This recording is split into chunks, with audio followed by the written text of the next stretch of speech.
My never say ma PENDREAM TV. PENDREAM TV there, osia dem yopo. And in fact, the executive in general itself. Where are your views on that? People have talked about getting us from 4 years to 5 years. We've talked also about moving our terms from 2 terms to 3 terms. We've talked about reducing the age limit from 40 to 30 years. What are your expectations during these crucial meetings that's happening? Let me pay tribute to the late Larry Bimi, who was the chairman for the National Commission on Civic Education, who held the view that the constitution that we have is one of the strongest constitutions in the world, and that contrary to opinions, this is a constitution that was shaped by ordinary minds, so to speak. Market women, carpenters, farmers, fisher folks, and so on and so forth. Dressmakers, Tailors and Dressmakers Association all participated and contributed in shaping what has become the legal colossus of our nation. His opinion has been that all the attempts to modify the constitution through some amendments is for what, and he was a lawyer by the way, is for him the view that these lawyers who particularly rejected or denied the nation their services feel that they cannot be working with a document that was carved by these ordinary people. And he says that the constitution is not what is just written, but it is about how it is implemented. This is the constitution that came into force under the leadership of Jerry Rawlings. Jerry Rawlings, even with military leadership, managed to sit within the confines of the constitution. President Kufuor took over. Even as he deviated a bit, he still sat within a large portions of the constitution. Where was the deviation? Oh, we saw that they came attacking some elements of the what do we call it, the procurement aspects of our nation, and introduced a procurement law which today is actually an albatross on government development processes. Okay, then we saw Atta Mills come, and to the dismay of many, Atta Mills said that appointees of government needed to serve their period, because when you are appointed, for instance, you are appointed for a 4-year term. And so when Atta Mills came, MMDCEs, that's Metropolitan Municipal District Chief Executives, some CEOs of state institutions, giving your appointment letter, you were not removed from office. Atta Mills will wait until the last day that your letter allows you to work before they can then replace you. That was a law luminary who decided to let the constitution work, to allow the laws to work. President Mahamudu took over and allows the laws to work. President Akufo-Addo took over and the laws went haywire. Parliament will pass a bill, send it to the president, and the president will write, no, the president's secretary will write that they should desist from transmitting the letter or the bill to him for his assent. So it is not about the containments of the constitution, but it is about those who lead the constitution to its implementation. Yes, there may be some things in the constitution that are outdated because of the new trend that we have, AI and what have you, have rendered some of the things or obsolete. And because they have become obsolete, we need to refine them. But this general constitutional review that we are doing, without singling out those obsolete clauses, becomes a challenge. See, and the West, for which reason that is this Fiajo? The Fiajo Implementation Committee did not succeed was that they identified 44 articles of the Constitution, and they were contemplating on how we can do a referendum to fit in. So they decided that on the 44 issues that have been raised, we'll go into a referendum, you vote no or you vote yes. But there were some of the clauses that I disagree with, and there were some I support. Now, if you put everything together and tell me that I should vote yes and no or no, I'll be voting for some of the things that I would have actually said yes, and some of the things that I would have actually said no. But they also think that we cannot be subjecting all these things to referendum. 44, so go and vote on 1, go and vote on 2, up to 44. And so that was the reason for which the Fiajo committee could not get it implemented, because we were clear in our minds that if you ask us to go and vote yes or no, then we'll go and vote no if you bulk them. And they saw that there was a risk in it. I hold the view that certain things in the Constitution ought to be amended to meet modern trends. But I also hold the view strongly that in the current constitutional review, Alhaji, sitting well with Larry Bimi's position, did you see any tailor there in the committee?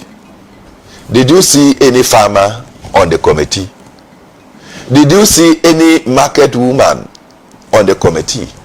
Did you see any fishmonger on the committee? That's why I believe that's why they went to the people. So, no, the Constitution was formulated. When we were formulating the Constitution, it was formulated with all these people before it was subjected to a referendum, I think in April, 27th April 1992. Do you understand? The people brought their ideas, and when they finished, it was now subjected to the wider population. And I'm saying that if you set up, I think it was a 9-member committee that President Mahama set up. Which one of them is a farmer? So it is, as Larry Bimi put it, to hijack the constitutional process from the people and now put it in an elite group of people who think that we know better. Because we have had the privilege of sitting in a classroom, we think we know better than those who have not sat there. But I keep saying, look, classroom is not a panacea to knowledge or sense. The sense that people have is beyond classroom. Alhaji, you will attest to this.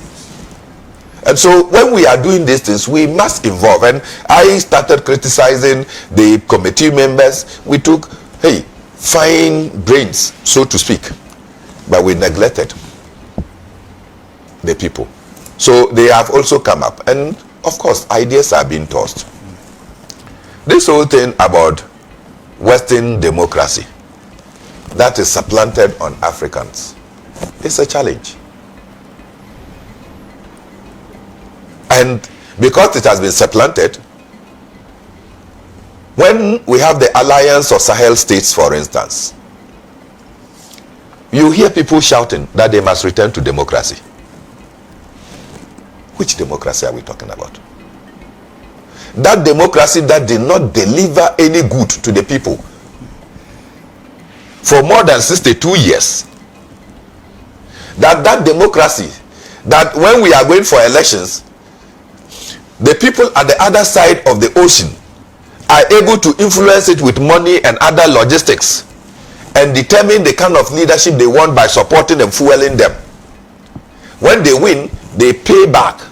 You can call it, what do we call it? Is it a bride price or whatever? They pay back, right, to those people. Is that which we call democracy? That democracy which we have inherited or we have been supplanted with has added more cost to governance than to development. But that's the path we've decided to take as a people. Which people? As Ghanaians. I'm just telling you that it has been supplanted on us. Why? You think that we don't have democracy at the Chief Palace? You think we don't have? So you don't ascribe to this democracy? I'm saying that we think that we don't we are all pretending about it. I am saying this because the cost of what has become democracy is way beyond anybody's control now. Okay, Parliament, Alaji, what is the main reason for having Parliament? To make laws. How many laws do we have to be making in every 4 years? Take the size of parliaments across Africa, not just Ghana. Is that not why there's a recommendation that let's cap the number of members of parliament? So I'm just saying that we started with 200, we went to 230.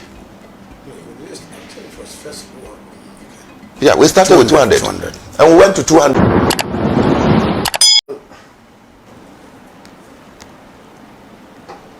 The content of what is being said, I sit with it. But the voice and the persons behind the message shreds you. This is the MPP. And it is not like they have come to the MPP headquarters to arrest MPP national officers. There are people whose statements, whose actions are not just an affront to democratic progress, but they may become conduit to which the democracy that we pride ourselves in can be overturned. I'm sure that the story of cockroaches is well known to you, where some Hutu sitting on a radio will talk about cockroaches and how they should smoke out cockroaches. Within 900 days, turn Rwanda into a cemetery. Pronouncements that can cause violence, pronouncement that can derail the path that we are following, ought to be taken seriously. And it was Idi Amin, I guess, who said freedom of speech is guaranteed. But freedom after speech, I cannot guarantee you. So you have the right to say what you want to say. But after you have said what you have to say, you can also have consequences. Be accountable to the things you say. And I recall, starting from my person, when Jin Mensah and his gang of crooks chose to introduce what they call a new voters register, under the guise that the then existing voters register had ghost names on it. And there are some people who were dead and their names were still on the voters register. And many other things. So they needed to migrate the information onto a new platform and had to subject all of us. We pointed out to the technical senselessness, the financial difficulties, and many others of the new voters register. It turned out that to be able to get a voter's ID card, the only document you were required of at the time was Ghana passport, and now the ECOWAS card. And I said, look, if you go around, because possibly we do round, there are some communities, chieftaincy dispute is a serious issue. People are even questioning that you don't even come from amongst us. A chief who has never traveled before doesn't need a passport. And at the time you were doing the Ghana card, less than 17% of the entire Upper West region was registered. And you wanted to use that as primary document to obtain a voter's ID. And I said, you go to some communities, when people are going to vote, or you are going to register a Ghana, the voters register, you don't have a Ghana card. And you tell the chief, who is the custodian of that area, that because you don't have a Ghana card, you are not a citizen, therefore you cannot register. I said, we will beat each other and we'll kill each other there. You recall how the police came after me? It had to take members of parliament to come to the scenes that day it rained, because there was nonsense in that invitation. When you are for warning people of the consequences of their action, I did not insult. I only alluded to the fact that if you do this, this is the potential danger you go through. Bawumia and the MPP were in power. What happened? They inspired the IGP to do what he had to do. I was arrested. They tried to intimidate me. Alhaji, I needed to report every 2 weeks. Every 2 weeks, I needed to report.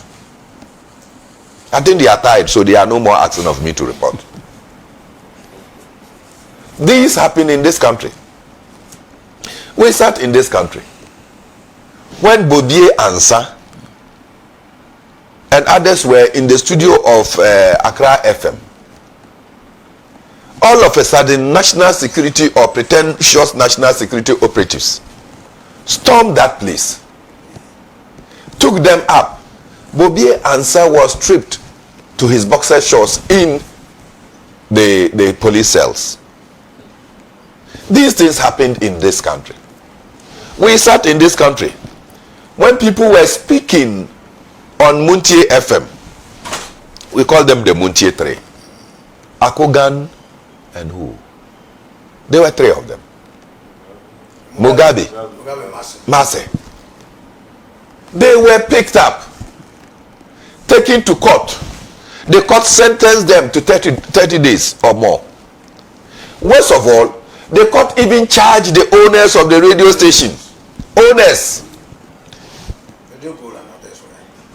They charged the owners for allowing their platform to be used by people who were independent in their speech. Right. This happened under Bawumia, Nana Akufo-Addo. So that's why I'm saying that as for the content, I could want to listen to it. But coming from these people, coming from this, it tells you that, look, we are inconsistent with what we do. Finally, I'm not sure that the New Patriotic Party would want to send people to go and speak the kind of language that they speak. Because I hear from the director of the campaign, communication for the campaign, my brother Miracles, who said that anyone that attacks or says something about their presidential candidate, they will come after you and say worse. Well, we are here. We are here. Right. You see, when your record does not support your current actions, you cannot go around and be, where are you going to stand to tell people that no, you are being persecuted? They said that. He says the table will turn. So when you wait, because we already know what you have done, and we are not in doubt of what you can do, because you arrested all of us. Was it not out of my arrest that all of you were insulted by Nyindam? You recall? He said that these people have no job, they are useless. That is why they will come to save or to help my rescue. So for me, look, political persecution cannot under any circumstances be justified. We should work within the remit of our laws. We should sanitize our communication. The fact that political power has been swept out of you does not mean that you should come with anger. If you come with anger, we will come with guns. that's a serious one. Aji, take it so. Yeah, David, first and foremost, let me, I'll give you the without seeming to pour cool water on what my brother here said, as describing Dr. Mahamudu Bawumia as... Elijah, I'm coming. I hope your last statement won't arouse any arrest. Oh, I am impervious to arrest. But if you come to attack me, you think I'll sit down? No, what you trying to say self-defense, which I know. every No, license... No. I will not sit down. You see, you recall that when Obi Buahin went to tell people that when we come to the polling stations, they will beat us. I said, oh, you think that when you are beating me, I will do my hands like this and start for you to beat me? I will slap you in a manner that you can never recover. Let me come back to you. I'm not PENDREAM TV. Now, so far so good. Say open online portal e Ghana. Nipa share, nipa follow, nipa comment here. To my best of knowledge, without any biases, PENDREAM TV.